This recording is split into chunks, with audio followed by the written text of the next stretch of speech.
Welcome back, ladies and gentlemen. Today I have a special treat for you. I suppose you could call this my coming out of the closet video, if you want to put it that way. I'm going to be sharing a little bit more about who I am.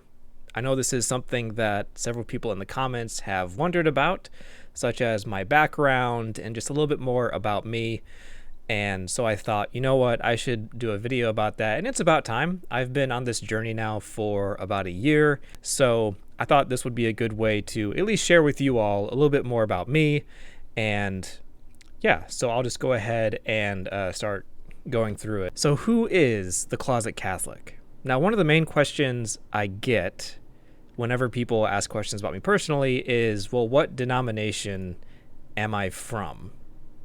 And that's a good question, because in several of my videos, I criticize, maybe not criticize, but because I'm talking from my experience with my denomination, and I make references to that. I say things like, well, my denomination, my tradition. Well, what is that? Well, I shared it on a live stream that Drew the Catholic hosted along with Filed Under Faith, and I was a part of that as well. And I shared it there, but I'll share it more here because this is my channel, and I think I should let you all know. So my denomination was the Church of the Nazarene. And for those who aren't familiar, the Church of the Nazarene is an outgrowth of the American Holiness movement at the late 19th century, early 20th century. It is very closely affiliated, at least in terms of like its organization and its theology, with like the Methodist Church and Wesleyanism as a whole. And I think I mentioned that in one of my videos that my background is Wesleyan theology. I was ordained in the Church of the Nazarene within the last few years. So yeah, that's my denomination. That's where I come from. A little bit more about me. And this is relevant, I think, because some people have brought up things in the comments related to like my competency and how well I understood my own theological background and my own denomination. So I'll just share some of this here. So my education, I actually have an associate's in drafting and design. Originally, I was going to be an architect. Then I felt called to ministry. So then I got a bachelor's in biblical studies and a master's in family ministry from the same school, which I'll share here in a minute. And while I did my master's work, my thesis was based on ethnographic research that I conducted on East African perspectives of family and community. And if you want to read my thesis or check it out, I'll link that in the description. I'm pretty proud of it. A lot of the research I did was pretty unique. And I realized when I was doing my master's work, you don't do field research at the master's level. You're supposed to do it at the doctorate level. But because of the focus of my thesis, no one else had done that research within the last, half a century. So I had to kind of do it myself, which was fun and very insightful. So I went to a school in Illinois called Olivet Nazarene University, which in the Church of the Nazarene is one of the premier universities that they have. So I got a pretty solid education. In fact, one of my professors that I was pretty close to, he is currently serving now as the general editor for the Church of the Nazarene, which in terms of like the hierarchy of the Church of the Nazarene, at the top level, you have what's called the Board of General Superintendents, which is comprised of, I think there's 9 of them now. And just below them, there's different offices. One of them is the general editor. So the role of the general editor, very loose definition, is essentially to be the go-to person for the Board of General Superintendents. So when a general superintendent wants to write something, I don't know, whether it's an article or a letter to send out to the denomination, they run it by the general editor to make sure, hey, does this make sense? Is this consistent with our theology? Stuff like that. So the general editor has a pretty high position, and the current one was one of my professors.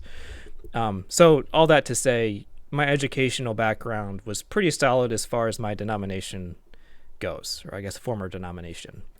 A fun fact, though, the campus of Olivet Nazarene University is the former site of St. Viator College, which is the college that Venerable Fulton Sheen attended. So that's a fun fact. So one of the buildings one of the original buildings that was a part of St. Viator College was the building that I had the vast majority of my theology classes in. So that was just fun. I just learned that in the last year when I was reading a biography of Fulton Sheen, and it talked about him going there. And I was like, I go to the school that bought that one out. So that's fun.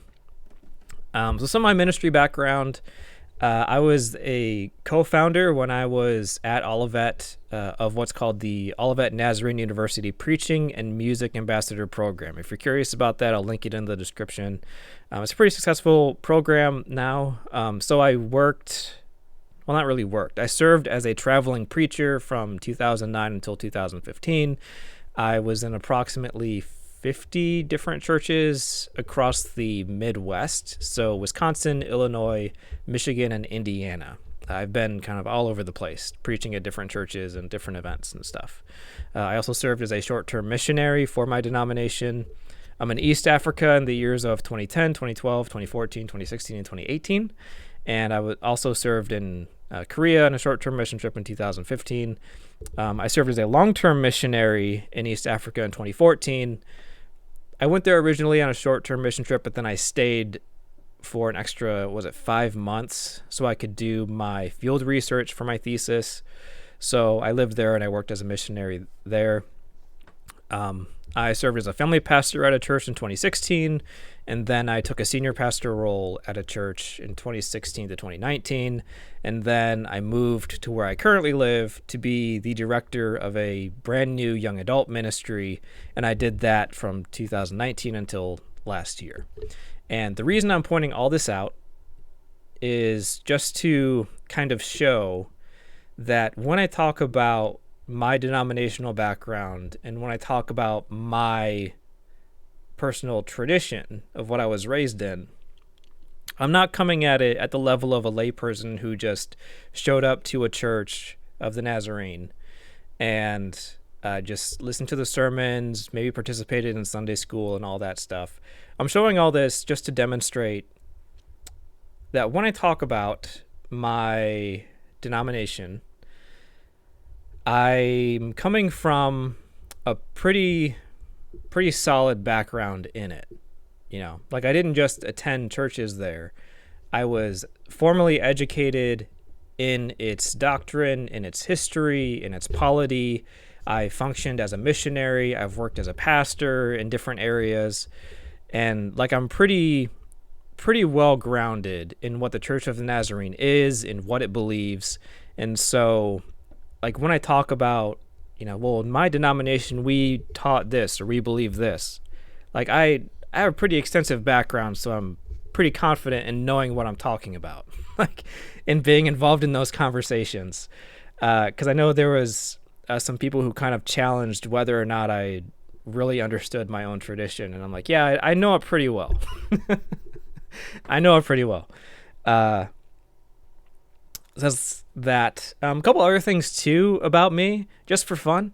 I co-hosted a YouTube channel called the PB&J Podcast. Actually, I'll pull that up in a minute. I'll link it in the description too. And what I do now is I'm a stay-at-home dad most of the time, which is awesome. I love it. It's a challenge, but a joy as well. And I also run a professional cleaning business because now that I'm not a pastor anymore, I can't rely on that for income. So I have to have some way of keeping a roof over our heads. So I do mostly window cleaning. I've been doing that for 17 years, actually. I did it right as I graduated high school, and then I did it throughout college just to make money. But now we need to keep a roof over our heads. So now I'm running that. So if any of you know people in Southeast Michigan who need their windows cleaned, hey, hit me up. My email's in the description. Let me know. I'll hook you up. I got some skills with that. So yeah, the other channel that I co-hosted is called the PB&J Podcast, which is right here. And the reason it's PB&J is my co-host's name was Jordan. Well, his name is Jordan. But we don't do this channel anymore just because life got crazy for both of us.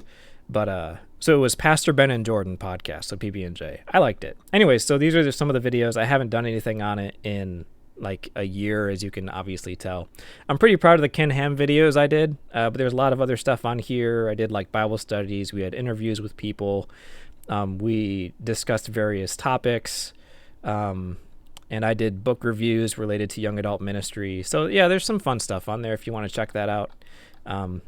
And yeah, so that's a little bit more background on me. Maybe you have a little bit better sense of who I am and what my experience is, what my background is, where I'm coming from with all this. Thanks for checking this out. If you like this, be sure to like it, subscribe, leave comments. I read pretty much every comment. I try to be active there because I know some people bring up things and ask questions. So all that being said, thank you again, and I will see you around the Tiber.